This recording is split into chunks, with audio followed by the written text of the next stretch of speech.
Peter Butler কতটুকু ছাড় দেবেন আই রিয়েলি ডাউট। আমার মনে হয় না ছাড় দেবেন। সুযোগ তো আসলে সবাই ডিজার্ভ করে। তাবিনা সানজিদারা অনেকদিন ধরে দলের বাইরে রয়েছেন।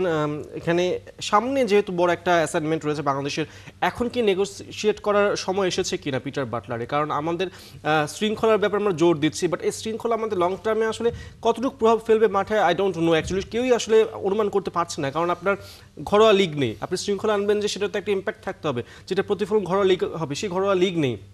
আমাদের বড় দলের সাথে খুব কমই খেলা হয়, তো সেক্ষেত্রে আসলে শৃঙ্খলা বিষয়টাকে মাথায় রেখে ঠিক আছে একটা ভুল হয়েছে, এখন কি তাদের ফিরিয়ে আনার সময়টা হয়েছে কিনা? আপনি পিটার বাটলারের চরিত্রটা যদি দেখেন, তিনি যেভাবে মিডিয়ার সাথে কথা বলেন বা তিনি গেল 1-1.5 বছর 2 বছরে এই ফুটবলারদের যেই মানে তার সাথে তাদের যে মানসিক দ্বন্দ্বের জায়গাটা, সেখান থেকে কিন্তু তিনি এক চুলও নড়েননি এবং তিনি কোনো আপোষও করেননি। সো যেহেতু এশিয়ান কাপের মূল পর্বটাকে মাথায় রেখে তিনি লম্বা সময় ধরে এখন যারা খেলছেন তাদেরকে নিয়ে দলটা তৈরি করেছেন।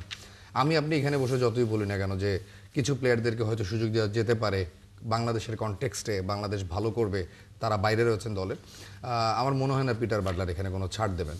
সো ফুটবলে না ওই জায়গাটা আসলে অনেক স্ট্রং আপনার ম্যানেজারের বা হেড কোচের, তিনি চাইলে যা ইচ্ছা করতে পারেন।